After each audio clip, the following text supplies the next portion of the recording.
Well, hello again.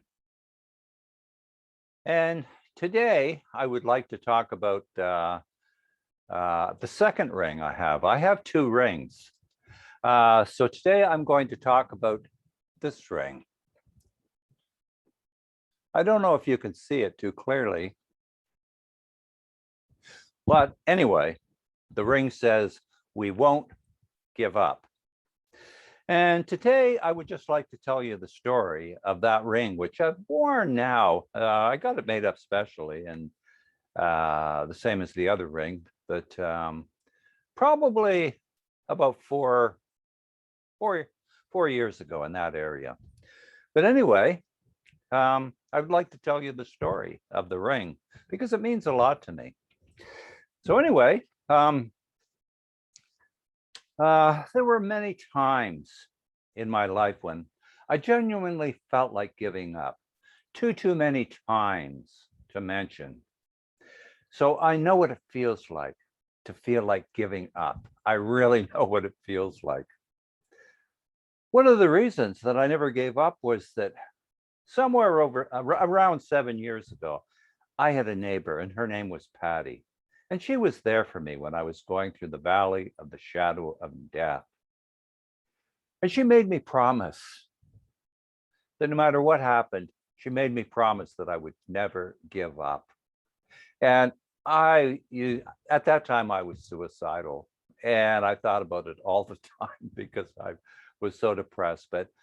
But I knew I was determined, that no matter how bad I felt, I wasn't going to let her down.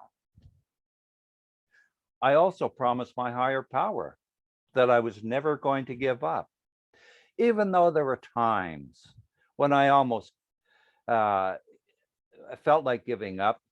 But I almost gave up on my higher power because what kind of higher power would allow me to go through this sort of suffering, you know?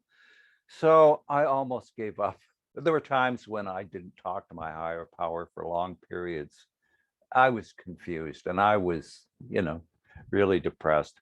But anyway, the sun also rises. And after a time going through the valley, the sun began to rise again and rise more brilliantly than I could ever have imagined. And so the ring. I wear this ring all the time and I never take it off. It reminds me of the commitment that I've made so many times to never, never, never give up. And I think, just kind of incidentally, the fact that I'm here doing this podcast right now is proof that I never, never gave up. Even though there were so many, many times, like I said at the beginning, that I genuinely felt like giving up. So I know what it's like. I know what it's like. But there is also so many other people that go through where they have to keep going. Albert Einstein, he wasn't able to speak until he was almost 4 years old, and his teachers said he would never amount to anything. Michael Jordan, after being cut from his high school basketball team, went home and locked himself in his room and he cried. Walt Disney was fired from a newspaper for lacking imagination and having no original ideas. Steve Jobs, at 30 years old, he was left devastated after being unceremoniously removed from the company he started. Oprah Winfrey was demoted from her job as news anchor because she wasn't fit for television. The Beatles were rejected by Decca recording studios, who said, "We don't like their sound. They have no future in the business."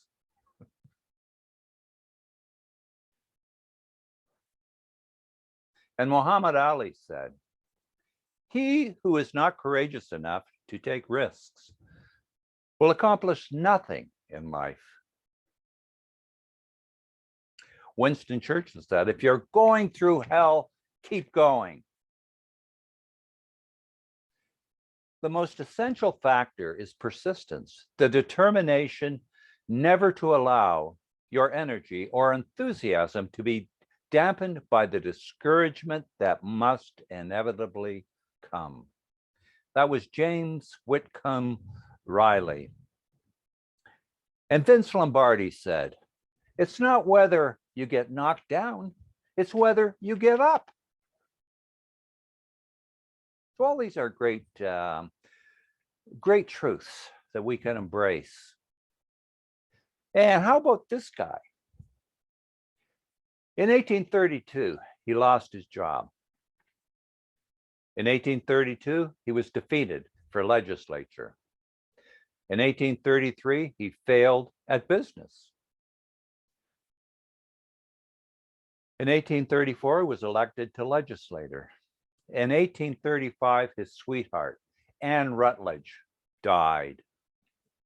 In 1836, he had a nervous breakdown.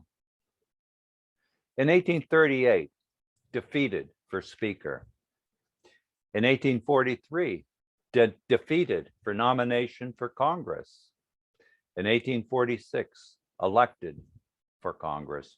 In 1848, lost renomination. In 1849, rejected for land officer. In 1854, defeated for Senate.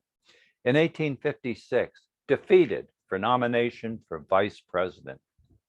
In 1858, again, defeated for Senate. In 1860, elected President of the United States. And that was Abraham Lincoln, who, like so many others, never gave up. So, of course, these are great examples. And the discouragement is bound to come in our lives. It really is. But we have to keep going. We have to never, never give up. So anyway, I think at this point, I'm just kind of finishing up now, but I would like to tell you a story. And I've told this story many, many times before, but it's kind of an important story, and it kind of deals with the subject at hand of never giving up. And this story happened. I've been through two periods, through two of Great Depression when I was suicidal both times.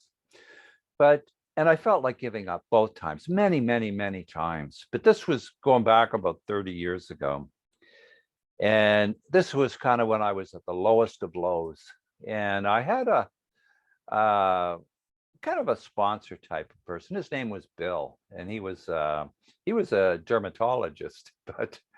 And what I used to call him, which was kind of every day in the morning when I was just really low, his secretary would stop everything, and there'd be this pause, and Bill would come on. I guess he had patience, but he said, if this guy calls, I'll take it. So anyway, and he used to say things to me. He used to say, you got some money in your pocket? And I'd say, yeah. And do you have something to eat today? And I'd say, yeah. Can you make it till you get to a meeting tonight? And I'd say, yeah, I think and he would laugh, and he'd say, that's all you have to do. You're doing great. And this was kind of like a daily thing. But one day I was particularly low. And I told him my sad story again and again. I'd made more mistakes than anybody. I'd made a complete mess out of my life, and I didn't want to live anymore. And I explained, and he would hear me again and again. He said, well, look, he said, can you make it to a meeting tonight? And I said, yeah, I think I can do that. And he said, well, look, he said, if you get a chance, tell them how you feel. So anyway, so I go to this meeting. It was up on Burnhamthorpe, I think. Of course, it was a church, and it was an AA meeting, and it was a closed meeting. And I think it was a younger crowd, like maybe 20s, 30s. And I think there was about a dozen people there. And anyway, so the meeting takes off, and then there's a break. And then someone said, does anybody have anything they want to say? So I piped up and I told him my sad story. I said I'd made more mistakes than anybody that ever lived. I made a complete mess out of my life.